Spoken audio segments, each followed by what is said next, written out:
राम राम सा।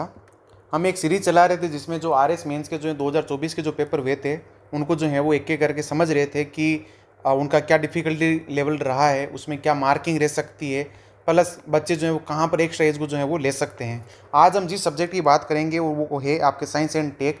और अगर मैं शुरू में इसकी ऑब्जर्वेशन बताऊं तो मेरे हिसाब से आज तक जितने भी आरपीसी के एग्जाम है उसमें सबसे टफ जो है इस बार जो है साइंस और टेक का जो है पेपर पूछा गया है।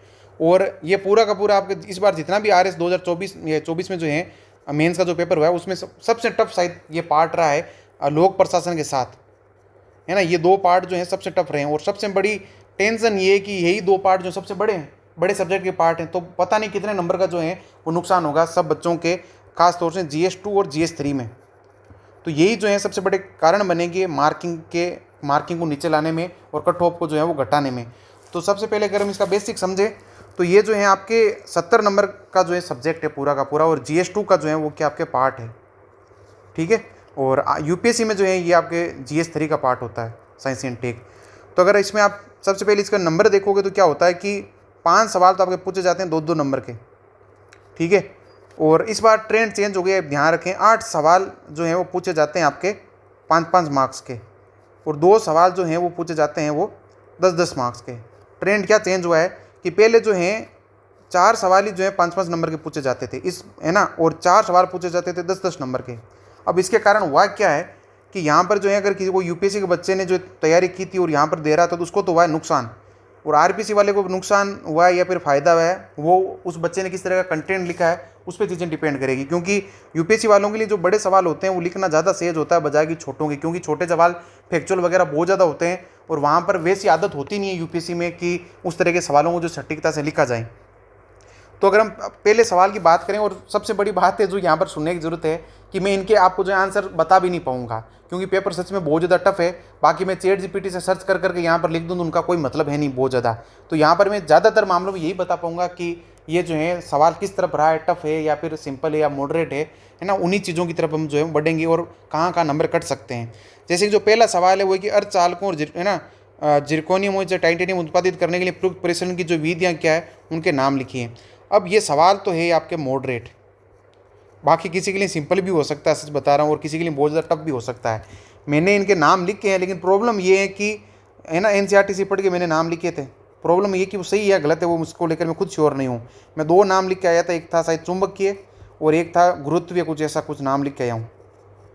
अब ये एनसीईआरटी में मैंने पढ़े थे लेकिन वो सारी की सारी जो धातुएं वगैरह होती है उन्हीं के शुद्ध करने के नाम पढ़ रखे थे। ये स्पेशल मैंने नाम नहीं देखे थे कि अर्धचालकों और जिरकोनियम इनके लिए जो है ये विधियाँ है या नहीं, उसको लेकर मैं बिल्कुल भी श्योर नहीं हूँ। इसलिए यहाँ पर जो है नंबर आने के जो है मेरे तो बहुत ज़्यादा चांसेस है नहीं। बाकी आपको खुद को देखना है कि आपने क्या चीज़ें लिखी और क्या नहीं लिखी है, और इसका जो आंसर है आप चैट जीपीटी हो फिर बाकी कोई भी कोचिंग इंस्टीट्यूट हो वहाँ पर जाकर जो है देख सकते हैं। बाकी यहाँ पर ज़्यादातर बच्चों के जो है नंबर कट सकते हैं। अगला सवाल क्या है कि रुधिर पट्टिकणों के जो क्या कार्य होते हैं। तो ये आपके सवाल जो एनसीईआरटी से आ रखा है या आरबीसी की किताब में जो आपके मिल जाएंगे। लेकिन मैंने जो खुद प्रॉब्लम वहाँ पर फेस की थी रियल टाइम एग्जाम में वो थी, एक तो था कि पेपर मैं पीछे से शुरू करता हूँ यानी कि जो 10-10 मार्क्स होते हैं वहाँ से शुरू करता हूँ फिर 5 वाले करता हूँ। यहाँ पर आके जो टाइम का जो है बड़ा इश्यू होने लग गया था, और फिर ये हुआ था कि साइंस इतना टफ आ गया तो थोड़ा दिमाग भी जो है स्लो चलने लगा है ना, शुरू हो गया था। तो एकदम सटीक जो है वो आंसर मैं खुद नहीं लिख पाया हूँ इसका। सटीकता जिसके ज़्यादा होगी ना वही यहाँ पर जो नंबर जो है वो ले पाएगा, और जो सटीक लिख देगा उसके लिए तो आंसर ये जो है सिंपल हो जाएगा, और जो सटीक नहीं लिख पाएगा वो मॉडरेट में चला जाएगा। बाकी ये तो इसका आंसर जो है आपको पता होना चाहिए, है ना, दिन प्रतिदिन में जो है काम आती है चीज़। तो ये जो इसका सोर्स क्या एनसीईआरटी है, ऊपर भी सोर्स अपने आप एनसीईआरटी है, ध्यान रखें। बस यहाँ पर दिक्कत होगी कि स्पेसिफिक पूछ लिया थोड़ा सा। अब अगला सवाल है ना कि टोकामेक क्या है और ये किस सिद्धांत पर काम करता है। तो ये हम करंट अफेयर्स में जो है वो अक्सर सुनते हैं कि ये क्या चीज़ है और क्या नहीं। मैंने और विजन आइज की जो मैगजीन उसमें इसको जो है वो बड़ा सुना है, बाकी भी मैगजीनों में मिलता ही है। तो यहाँ पर अगर देखने से तो लगता है कि सिंपल में है कि भाई टोकामेक, और पहले भी कहीं पूछा गया इससे, है ना, और किस सिद्धांत पर काम करता है। ये थोड़ा सा चैलेंज है कि कौन से सिद्धांत पर काम करता है। बाकी ये तो अपने आप में जो इसको आप कह सकते हैं सिंपल है, लेकिन प्रॉब्लम क्या है सिंपल कहने से कुछ होता नहीं है दरअसल, है ना। कुछ चीज़ें दिखने में सिंपल होती है लेकिन उनको सटीक भाषा में लिखना बड़ा चैलेंज है। इसलिए जो बच्चा इसको सटीक भाषा में लिखेगा ना उसको ही नंबर मिलेंगे। सिर्फ सिंपल कह देने से चीज़ें सिंपल नहीं होगी, और ये किस सिद्धांत पर काम करता है ये टफ है अपने आप में। तो यहाँ पर जो है मार्किंग जो है अधिकतर बच्चों की जो डाउन जा सकती है, ये ध्यान रखें आप। फिर अगला सवाल क्या कि बिग डेटा के संदर्भ में अपाचे हडूप के मुख्य घटकों के नाम क्या है। तो ये भाई साहब सीधे ही देखते हैं टफ ही टफ है ना, तो मैंने इसका आंसर कहीं देखा है और ना ही मैं देखूंगा, है ना। बाकी बाद में देखेंगे क्या होता है और क्या नहीं। बहुत ज़्यादा टफ है, ज़्यादातर के जो है यहाँ पर नंबर 0 आ सकते हैं। बाकी RS के जो बच्चे हैं जो स्पेसिफिक तैयारी करते हैं वो ज़्यादा बेटर बता सकते हैं कि सवाल कैसा है। अगला सवाल है कि डिजिटल रुपी जो है वो क्या है और UPI से किस प्रकार भिन्न है। अब ये सवाल जो है करंट अफेयर्स का है, इसको आप टफ तो नहीं कह सकते, मॉडरेट में कह सकते हैं। लेकिन प्रॉब्लम ये कि मैं अपने लिए मॉडरेट कह सकता हूँ, RS का बच्चा उसके लिए सवाल टफ भी तो हो सकता है। मैं मॉडरेट इसलिए कह रहा हूँ कि जो है ये विजन है, इसमें जो है कंटेंट में जो है इसका आंसर है। और ये UPSC के प्रीलिम्स में एक बार सवाल पूछा गया है कि डिजिटल रुपी क्या होता है और क्या नहीं होता है। तो इनमें जो आप भिन्नता दिखा सकते थे कि डिजिटल रुपी तो जो है भाई RBI द्वारा जारी किया गया है और UPI जो है आपके क्या है, डिजिटल रुपी कौन RBI जारी करता है, UPI कौन जारी करता है, अपने NPCI जो इसको संभालता है। ऐसे आप बता सकते थे। ये तो क्या है अपने राष्ट्रीय मुद्रा एक तरह की, है ना, डिजिटल मुद्रा है। जबकि UPI क्या मुद्रा थोड़ी है, तो एक तरह का क्या प्लेटफॉर्म है ना, एक इंटरफेस है जिसके माध्यम से जो आप रियल टाइम में जो क्या कर सकते हैं, पेमेंट वगैरह कर सकते हैं। तो ये है। और कई सारे और एक देना केसलेस वाले वगैरह सारी चीज़ें इसमें जो है वो लिखी जा सकती थी। तो अब अगर मैं मोटा मोटी बात करूँ शुरू के जो 5 सवाल हैं, तो पहले का तो आंसर वही बच्चे लिखेंगे जिन्होंने जो ठीक से पढ़ा है ना। बाकी लिखा तो जा सकता था, ये बात तो है, यानी कि पहला तो लिखा जा सकता था अगर ठीक से पढ़ा है। दूसरा निश्चित रूप से लिखा जा सकता था जिसने NCERT ढंग से पढ़ी है। तीसरा थोड़ा बहुत जो है यार टफ है, तो मैं सबका इसमें गिनूंगा नहीं। और चौथा तो है ही यही, और इसको जो है लिखा जा सकता है। यानी कि 5 सवालों में से जो है आपके जो है 3 सवाल तो लिखे जा सकते थे, और जो टोका में एक है या फिर जो भी उसका आप कह सकते हैं आधा तो लिखा जा ही सकता था। तो यानी कि 5 में से कम आप 3 हैंडल कर सकते थे सवाल, अगर आप चीज़ें ठीक से कर रहे थे। और 3 नहीं कर सकते, 2.5 तो कर ही सकते थे। यानी 50% जो है यहाँ पर चीज़ें सही हो सकती है। तो ये देखो आप 50% पर जो चीज़ें आ चुकी है, जहाँ पर पहले साइंस में सारे के सारे सवाल बच्चे जो अटेम्प्ट करके आते थे। अब अगला सवाल है इसमें कि अम्लीय और क्षारीय बफर में क्या अंतर है, और प्रत्येक का उदाहरण दीजिए, और ज्ञात पीएच का बफर विलयन कैसे कहना तैयार किया जा सकता है, इसका पूछा है। पहली चीज़ तो है कि बफर का जो ये टॉपिक है सीधा सिलेबस उठाकर पूछा है, तो ये तो आपको आना चाहिए, है ना। अगर ये आपको नहीं आ रहा तो फिर क्या दिक्कत है। तो सिलेबस से पूछ रखा है, उदाहरण भी आपको किसी भी कोचिंग कंटेंट में मिल जाएगा। ये यहाँ से सवाल है ना, यहाँ से दिक्कत करेगा कि ज्ञात पीएच का बफर विलयन कैसे तैयार किया जा सकता है। और यहाँ पर तो मैं खुद जो है वो एकदम मैं कहूँगी तुक्का ही मैं मार गया हूँ कि कैसे तैयार किया जाता है और क्या नहीं किया जाता है। ये थोड़ी सी प्रॉब्लम यहाँ पर मुझे खुद हुई है। प्लस उदाहरण में भी मेरे साथ कुछ प्रॉब्लम हुई थी कि उदाहरण एकदम से पता नहीं वो दिमाग से गायब हो गए, है ना। पेपर थोड़ा टफ था तो इस कारण से भी पता नहीं उदाहरण जो है दिमाग से चले से गए थे। उदाहरण में लिख के तो आया हूँ, लेकिन अब मैं खुद श्योर नहीं हूँ कि वे उदाहरण सही भी है नहीं है। बाकी उदाहरण मैंने खुद जो है पता नहीं कितनी बार पढ़ लिए थे इसके जो सोर्स है आपको NCERT में मिलेगा, प्लस कोई भी कोचिंग है उस पर है ना वहाँ पर मिल जाएगा, क्योंकि सीधा सिलेबस से पूछा गया। अब अगला जो सवाल इसमें कि अम्ल और जो सार की लुई से उदाहरण क्या, और प्रत्येक उदाहरण दीजिए। और एक अम्ल HA के लिए एक सामर्थ्य कैसे प्रभावित करती है, उदाहरण दीजिए। तो पहले तो आप ये कीजिए, यहाँ से सवाल जो है टफ बनना शुरू हो गया, यहाँ से टफ है, यहाँ से सबके नंबर कटने शुरू हो जाएंगे। ये जो सवाल इतना है ये तो आपके NCERT में है। प्रॉब्लम ये है कि मैंने खुद ये पढ़ रखा, शायद 11वीं NCERT मिलता है, लेकिन पढ़े भी इतना लंबा वक्त हो चुका है कि 12वीं में लास्ट बार इसको पढ़ा था, बहुत लंबा वक्त हो चुका है। तो यहाँ पर चीज़ें मुझे तो खुद को ही याद नहीं है कि क्या है। तो मुझे खुद इस सवाल से बहुत ज़्यादा उम्मीद नहीं, और मैं तो इसमें मान के चल रहा हूँ कि 0 नंबर ही आएगा ज़्यादा से ज़्यादा, या फिर एक कोई नंबर दे दें कोई दयालु बनकर कि भी हाँ बच्चे ने तो कुछ कोशिश तो की लिखने की। क्योंकि सवाल सच में ना मैं खुद संतुष्ट नहीं हूँ चीज़ों को लिखकर कि भाई बहुत ज़्यादा संतुष्टि मिल जाए चीज़ों को लेकर। तो ये जो है यहाँ पर जो एक चिंता का सबक रहा है। और सवाल अगर पूरा तरीके से देखोगे तो आप टफ हो सकता है, और बाकी किसी के लिए जो मॉडरेट भी हो सकता है, जो कि एक्टिवली जो है चीज़ों को पूरा कवर करके आया NCERT वगैरह 11वीं ढंग से पढ़ी है, तो उसके लिए मॉडरेट में हो सकता है। या फिर किसी ने बहुत ज़्यादा फोकस होकर पढ़ाई की है तो वो मॉडरेट में आ सकता है।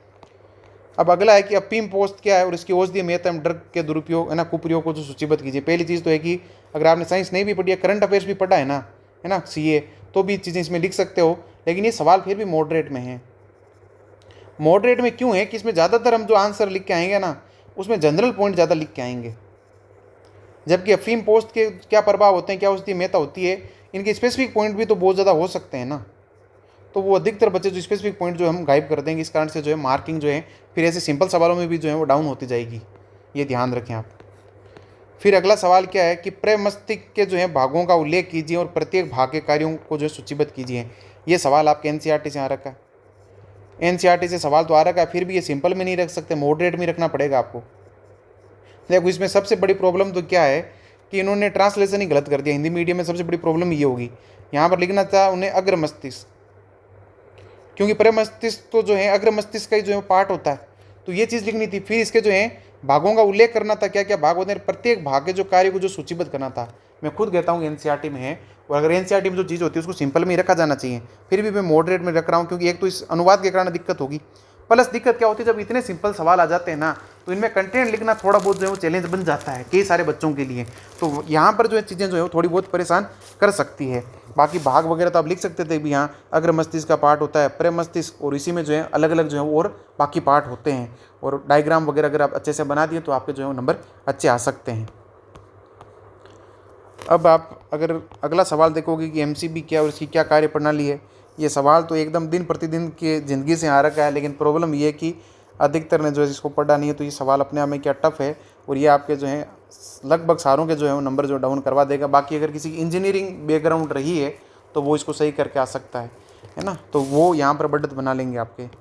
अब गुरुत्वीय लेंसिंग क्या है और ये कैसे घटित होती है ये समझाइए। ये सवाल आपके करंट अफेयर्स में बड़ा चर्चा में रहा था, और मैंने इसको जो है 1-1.5 साल पहले इसको विजन आइज की मैगजीन में पढ़ा था, लेकिन फिर भी मेरे ये गलत है और खुद के 0 नंबर हैं। क्यों है? क्योंकि एग्जाम के टाइम ये याद ही नहीं है बिल्कुल भी चीज़। बाद में घर पर आने के बाद पता याद आई कि यार ये गुरुत्वीय लेंसिंग होती है, वहाँ पर बिल्कुल भी ये चीज़ दिमाग में नहीं आई। और दिमाग में क्यों नहीं आई, सबसे बड़ी दिक्कत ये थी कि मुझे ये नहीं लगा था कि आरएस में इतने टफ सवाल पूछे जा सकते हैं, और इस कारण से चीज़ें जो है इससे लिंक भी नहीं हो पाई बिल्कुल भी। तो यहाँ पर ज़्यादातर बच्चों के जो है नंबर कटने वाले हैं। मान के चलिए 0 नंबर जो है वो आपके अधिकतम नंबर है। बाकी कोई माइनस में देते हैं तो वो अलग बात है, बाकी माइनस मार्किंग है नहीं, है ना। अगला सवाल क्या है कि 2024 में ड्राफ्ट की गई राजस्थान पर्यटन नीति के तहत राजस्थान सरकार के पर्यटन विभाग द्वारा कौन सी नई डिजिटल पहलों की जो योजना बनाई गई है। अब इनमें क्या कहें आप बताओ, ड्राफ्ट कौन पढ़ता है, सबसे बड़ी प्रॉब्लम ये है ना। यूपीएससी में तो फिर भी कई सारी ऐसी योजनाएं बड़ी इंपॉर्टेंट है ना आती है जहाँ पर ड्राफ्ट भी पढ़ने पड़ते हैं, लेकिन यहाँ पर कौन पढ़ता है ड्राफ्ट। इस कारण से क्या होता है, सवाल ये टफ हो गया। अब मैं भी अगर पहले खुद लिख के आया हूँ तो क्या है, तुक्का है बस, ये पहले वो पहले, कुछ नहीं पता कि क्या पहले। और यहाँ पर आपके जो हैं लगभग सबके जो है नंबर जो है जाने वाले हैं, ये ध्यान रखें आप। अब इनमें आंसर भी क्या लिखे हैं आप, है ना। बाकी आप चैट जीपीटी से देख सकते हैं, कहीं से भी देख सकते हैं जो देखना है, बाकी समझाने का कोई मतलब भी नहीं है यहाँ पर। तो ये तो ऐसे सवाल हैं जो बच्चा अगर सीधा पॉइंट भी लिख के आ गया ना, क्या क्या पहले अगर कंटेंट उसमें है ग्रुप से चीज़ें, तो नंबर जो है वो खूब आएंगे उसके। लेकिन इतनी कोई किस्मत है नहीं किसी की, 99% की गलत है।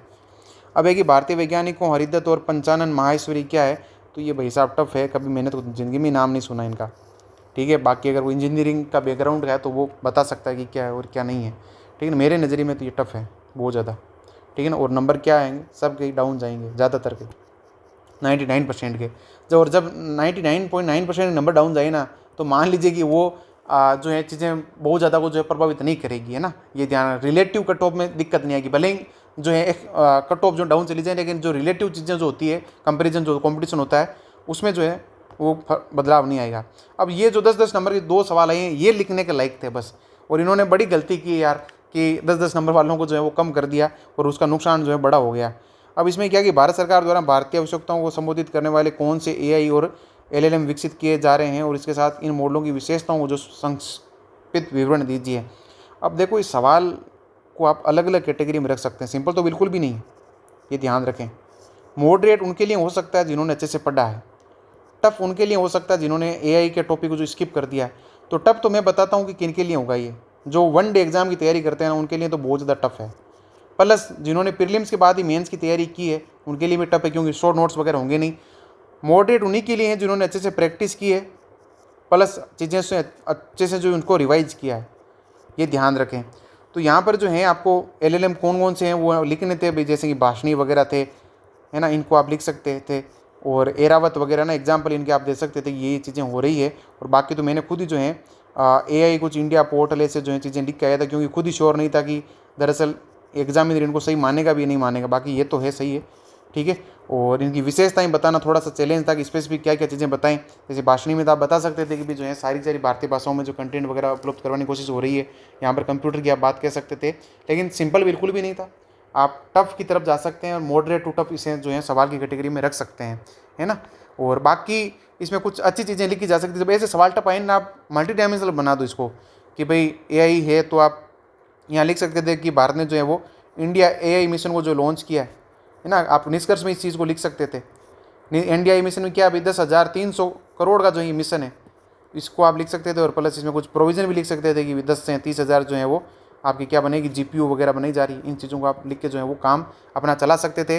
और एक इंट्रो अच्छा सा लिख सकते थे कि भाई आज के है ना दुनिया में जब ओपन एआई, या फिर मैंने जो शायद वो लिखा था वही ये था कि chat GPT plus deep seek है ना, chat GPT plus deep seek और ये जेमिनी वगैरह का जो मैंने नाम लिखे फिर लिखा था कि इनके कारण जो है भारत के लिए भी ये जो है समय की आवश्यकता आ पड़ी है कि भारत जो है अपने खुद के जो है एआई मॉडल्स को जो है वो बनाएं। ये आप इंट्रो में लिख सकते थे और कंक्लूजन में इसका जो है आप जिक्र कर सकते थे। और बीच में कई सब पार्ट में जो आप लिख सकते थे एआई को लेकर मुद्दे क्या क्या है और क्या क्या नहीं है, ये चीज़ें तब लिखनी चाहिए थी जब दिमाग में चीज़ें आई नहीं रही कि भाई लिखें क्या। बाकी इनसे नंबर मिले मुद्दे उपायों से बड़ा है ना कि मुश्किल है। जब तक आप मेन कंटेंट सही नहीं लिखोगे ना तब टीचर इनमें भी नंबर नहीं देता ढंग से। जब मेन कंटेंट एकदम सही है आपका तभी जाकर यहाँ पर आपको एक्स्ट्रा नंबर मिलने की जो है वो चांसेस होते हैं, क्योंकि टीचर भी परेशान हो जाता है कि यहाँ तो कुछ ढंग का लिखा नहीं है और यहाँ पर उल्टे नए नए डायमेंशन जोड़ के परेशान कर रहा है फालतू में डिमांड से हटकर, है ना। तो वहाँ पर चीज़ें जो है ख़राब भी हो सकती है, ये भी ध्यान रखें आप। अब अगला और लास्ट सवाल है कि भारत के रक्षा उत्पादन विशेष रूप से मिसाइल और अंतरिक्ष तकनीकों में जो स्वदेशीकरण की रणनीति और प्रौद्योगिकी महत्व का जो है समालोचनात्मक मूल्यांकन कीजिए। रणनीतिक और प्रौद्योगिकी महत्व, पहली चीज़ तो आप यहाँ पर ये लिख सकते थे इंट्रो कि रक्षा उत्पादन में आप लिख सकते थे कि आज के दौर में जो है भारत का जो है कितना खर्च करता है। या सिपरी की आप रिपोर्ट लिख सकते थे कि भारत जो है वो 83 बिलियन जो डॉलर खर्च कर रहा है और खर्च करने के मामले में जो है आपके चौथा सबसे बड़ा देश है आपके अमेरिका, चीन और रूस के बाद में। तो ये इंट्रो हो सकता था। फिर हो सकता है आपके क्या हो सकता था कि स्वदेशीकरण हो रहा है तो आपको क्यों क्या लिखा हुआ है कि सम आलोचनात्मक, यानी कि कमजोरियां भी बतानी है प्लस मजबूतियां भी बतानी है। तो आप यहाँ पर लिख सकते थे यहाँ क्या क्या जो है अच्छी चीज़ें हो रही है, मजबूतियाँ क्या है, ठीक है ना। यहाँ पर सारी चीज़ें आ सकती थी और यहाँ पर कमजोरियाँ भी आ सकती थी कि अभी भी जो है कई सारे मुद्दे हैं। और लास्ट में आप कोई डायमेंशन जोड़ के उसका समाधान लिख सकते थे या उपाय लिख सकते थे या फिर आगे की राह से हेडिंग। जैसी मजबूतियाँ कई सारी हैं आज के दौर में आपको स्वदेशीकरण के स्तर पर दिखती है और आप है ना पुरानी चीज़ों की भी बात कर सकते थे और आज की चीज़ों के भी बारे में भी जो है वो बात कर सकते। जैसे कि अपने एक वो मिशन शक्ति को लॉन्च किया गया था, है ना। ऐसे ही जो है आपके जो HSDTV है उसको जो है उसका सफल परीक्षण किया गया था। ऐसे ही ब्रह्मोस जैसी जो मिसाइलें हैं वो बनाई गई है, तो अपने आप में सफलता है यानी आकाश जैसी जो चीज़ें हुई है वो है। और MRIV जो टेक्नोलॉजी उसको जो है उसका परीक्षण किया गया, ठीक है। ऐसे ही जो नाविक है कि भाई अपना जो है खुद का ही अब GPS अपन ने बना लिया है, तो ये सारी चीज़ें अपने आप में सफलताएं है या नहीं है। तो इन्हीं सफलता, बाकी DRDO वगैरह की भी बात कर सकते हैं कि ऐसे संगठन जो है वो बड़ी तेज़ी के साथ जो है वो काम कर रहे हैं। और कमजोरियों में तो बता ही सकते हैं यार कि आज भी जो है आयात बहुत ज़्यादा होता है इन चीज़ों को लेकर, है ना। स्वदेशीकरण जो है वो लिमिटेड वे में हो रहा है और आयात होता है प्लस ग्लोबल जो सप्लाई चेन है उसमें हमारी सीमित भागीदारी है ना। अभी जैसे कि यूक्रेन और रूस में युद्ध के कारण क्या हुआ कि भारत की सप्लाई चेन जो है डिफेंस को लेकर डिस्टर्ब हो गई थी। उसमें जो है रूस से जो टाइम पर जो है वो पार्ट्स वगैरह नहीं मिल पा रहे थे, इस कारण जो चीज़ें जो है वो परेशान कर रही थी। फिर करप्शन वगैरह भी एक बहुत बड़ा झंझट है, ठीक है। जैसे कि उसके कारण ही क्या हुआ था, राफेल वगैरह की डील में जो है वो दिक्कतें हुई थी। जो राफेल कई वक्त पहले खरीद लिए जाने चाहिए थे वो जो है काफ़ी वक्त बाद में जो खरीदे गए। फिर टैलेंट की भी बड़ी दिक्कत है कि सिर्फ 5% भारतीय जो है वो क्या है प्रशिक्षित हैं हमारे यहाँ औपचारिक रूप से, तो वो अपने आप में क्या प्रॉब्लम दिखती है। और फिर है कि कोई भी जो है बड़े डिफेंस कॉरिडोर यहाँ नहीं बने। यूपीएससी वगैरह, यूपीएससी क्या यूपी वगैरह में है प्रस्तावित, लेकिन अभी बने तो नहीं है ना, तो वो सब प्रॉब्लम है। और फिर प्रतिस्पर्धा भी अपने आप में प्रॉब्लम है कि चीन वगैरह देश जो है तेज़ी के साथ जो है वो उभर रहे हैं। बाकी ये सवाल क्यों आया था और इसका क्या सोर्स है, करंट अफेयर्स इसका सोर्स है। और प्लस जो आपने कहीं ना कहीं किसी कोचिंग पढ़ा होगा वो भी सोर्स हो सकता है, प्लस विजन है इसकी मैगजीन में आपको जो है अच्छे से मिल जाएगा। और यहाँ पर जो है आप उपाय वगैरह लिख सकते थे कि कैसे आगे बढ़ा जा सकता है या आगे की जो राह है वो आप लिख सकते थे, ठीक है। और कंक्लूजन में जो है आप कोई भी एक जो चीज़ आपको अच्छी लगे, जैसे कि रामाराव समिति का आप जिक्र कर सकते हैं। अगर कोई यूपीएससी का बच्चा तो उसका जिक्र कर सकता है, जिसने कहा था कि किस प्रकार जो भारत के डिफेंस सेक्टर को जो है वो बढ़ाया जा सकता है ना। उन्होंने कहा था कि यार DRDO प्लस सरकार है ना प्लस जो निजी क्षेत्र है उनमें जो सहयोग बढ़ाने की जरूरत है, यहाँ पर सहयोग ही नहीं, इस कारण से जो है भारत का डिफेंस सेक्टर उतना आगे नहीं बढ़ पाया है। या फिर कोई भी कंक्लूजन जो आपको सही लगे उसको जो है यहाँ पर आप लिख सकते थे। जैसे कि कोई निर्यात को लेकर लिख सकते हैं, डिफेंस का निर्यात जो है भारत का जो है वो 23,000 करोड़ के आसपास पहुँच गया है, इसको लिख सकते थे कि डिफेंस इतना आगे ग्रो कर रहा है, इतनी होगी। या फिर आप बजट में कितना प्रावधान किया गया है उसका लिख सकते थे कि 6 से 7 लाख करोड़ जो बजट दिया जाता है, जो GDP का इतना परसेंट है 2% के आसपास है, तो वो चीज़ें लिख सकते थे, वो इंट्रो में भी लिख सकते थे आप। तो यहाँ पर जो है चीज़ आपके जो है वो साइंस की जो है वो ख़त्म होती है। और अगर अब मैं जैसे कि वहाँ तो मैंने चीज़ें बता दी थी कि 2-2 मार्क्स वाले में भी क्या चीज़ें रही और क्या नहीं रही। अगर मैं 5-5 वाले से अगर वापस शुरू करूँ कि क्या चीज़ें थी अटेम्प्ट करने के लायक और क्या नहीं थी। अब जैसे कि जो ये वाला सवाल था ना, अब ये आधा ही अटेम्प्ट कर सकते थे ढंग से, पहला सवाल इसका है ना 5-5 वालों का। दूसरा सेम चीज़ की आधा ही अटेम्प्ट कर सकते थे, ठीक है। तीसरा अटेम्प्ट कर सकते थे। चौथा ये अटेम्प्ट कर सकते थे, लेकिन अनुवाद की जो है वो थोड़ी बहुत दिक्कत रहेगी। पांचवा, अब इसमें क्या कहूँ मैं ना, इसको मैं नहीं गिन रहा हूँ बिल्कुल भी। अब यहाँ पर सबने जो तुक्का मारा है, किसी के सही चला जाएगा, किसी के गलत चला जाएगा, ये तो नहीं कर सकते गुरुतुल्यन सिंह, इसको भी छोड़ दो। इसको भी छोड़ ही तो सबने तुक्का ही मारे, ड्राफ्ट वाले को भी, और यहाँ पर भी तुक्का ही मारे। यानी कि जो 5-5 नंबर वाले हैं वो लास्ट के 4 सवाल तो लगभग जो है कोई मतलब ही नहीं है लिखने का आंसर भी, है ना। इतनी बड़ी दिक्कत होने वाली है इंजीनियरिंग बैकग्राउंड है उनको छोड़कर। तो अगर 8 में से अगर मैं देखूँ 4 को आप माइनस कर दो, 1 को जोड़ दो, आप 8 में से अभी तक आप 1 सवाल लिख पाओगे, प्लस ये जोड़ दो आप 2 सवाल लिख पाओगे, और इनको आधा आधा आप जोड़ दो, आधा आधा और 1, है ना, आधा आधा हो गया, 1 सवाल पूरा बन गया। यानी कि आप 8 में से जो है वो 3 सवाल जो है बच्चे से जो है वो लिख सकते थे कुल मिलाकर। तो ये अपने आप में कोई अच्छी स्थिति थोड़ी है ना। फिर यही कट ऑफ को जो डाउन करेगी और बच्चों के नंबर आएंगे कम। 8 में से आप सिर्फ और सिर्फ 3 क्वेश्चन ही जो है बच्चे से लिख सकते थे,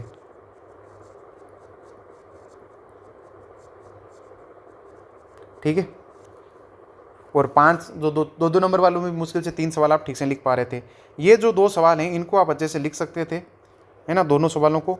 बस शुरू में इसमें थोड़ी दिक्कत आ सकती है कि आपको जो है ये AI और लार्ज लैंग्वेज जो मॉडल है वो याद आए या ना आए, है ना, यहाँ पर प्रॉब्लम आ सकती है।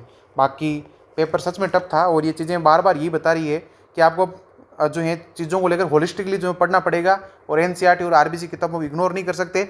और प्लस जो 10-10 नंबर वाले जो सवाल आ रखे हैं ना, वो ये चीज़ इस चीज़ की इंपॉर्टेंस बता रहे हैं कि आपको करंट की अच्छी मैगजीन जो पढ़नी पड़ेगी। अब ये अगर किसी ने विजन की मैगजीन पढ़ी अच्छे से करंट की, तो वो अच्छे से इसको आंसर लिख सकता है। दूसरा सवाल भी अगर कोई किसी ने जो सवाल आ रखा है उसको भी विजन का अगर कंटेंट पढ़ा तो वो अच्छे से लिख सकता है। बाकी अगर कोई दूसरी चीज़ है या दूसरा कंटेंट वहाँ पर चीज़ें अगर कवर नहीं कर रखी तो नंबर आएंगे कैसे, नहीं आ सकते। यहाँ पर करंट का रोल है, उसमें भी करंट का रोल था। अब रुपये वगैरह के जो सवाल पूछे गए थे वो भी क्या थे, करंट के ही थे।